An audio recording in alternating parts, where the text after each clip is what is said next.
السلام علیکم ناظرین، ساجد وائس میں خوش آمدید۔ حضرت سلیمان علیہ السلام کے دور میں ایک شخص نے ایک خوبصورت پرندہ خریدا۔ وہ جب چہچہاتا تو نہایت دل فریب اور خوش مزاج آواز سے وہ شخص بہت مسرور ہوتا۔ گویا اس پرندے کی آواز بہت ہی سریلی اور پیاری تھی۔ اچانک اس پنجرے کے پاس اس کے جیسا ایک اور پرندہ آیا اور اپنی زبان میں کچھ باتیں کی اور چلا گیا۔ پنجرے میں موجود پرندہ بالکل خاموش ہو گیا، گویا ایسا ہو گیا جیسا وہ گونگا پرندہ ہے۔ اس کے مالک نے 2-3 دن انتظار کیا مگر پرندہ بالکل خاموش رہا۔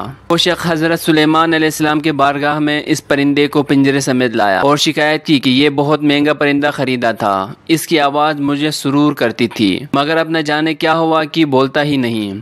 حضرت سلیمان علیہ السلام جو جانور پرندے سب کی بولیاں جانتے تھے، اس نے اس پرندے سے پوچھا کیا وجہ ہے جو تم خاموش ہو گئے ہو؟ وہ پرندہ عرض گزار ہوا، اے اللہ کے برحق نبی، یہ شخص سمجھتا ہے میں خوشی سے چہچہاتا ہوں مگر حقیقت یہ ہے کہ میں دیگر آزاد پرندوں کو دیکھ کر روتا ہوں کہ اے کاش میں بھی آزاد ہوتا تو کتنا اچھا ہوتا، مگر یہ میری زبان نہیں سمجھتا تو یہ خیال کرتا ہے جیسے میں بہت خوشی سے گنگنا رہا ہوں۔ میرا ایک ہم جنس میرے پاس آیا اور کہا کہ یہ شخص تیری زبان نہیں سمجھتا بلکہ سمجھتا ہے کہ تو بہت سریلی آواز کے ساتھ خوشی سے چہچہا رہا ہے۔ اگر تم اس کی قید سے آزاد ہونا چاہتے ہو تو رونا چھوڑ دو، بولنا فریاد کرنا بھی چھوڑ دو، اس پر تمہارے الفاظ اثر ہی نہیں کرتے کیونکہ یہ تمہارے درد کو سمجھ ہی نہیں سکتا۔ بس پھر کیا تھا، میں تب سے خاموش ہو کر صبر کر رہا ہوں۔ حضرت سلیمان علیہ السلام نے اس شخص سے کہا کہ پنجرہ کھول دو اور اس کو آزاد کر دو کیونکہ اب یہ پنجرے میں کبھی نہیں بولے گا۔ اس شخص نے کہا اگر اب یہ خاموش ہی رہا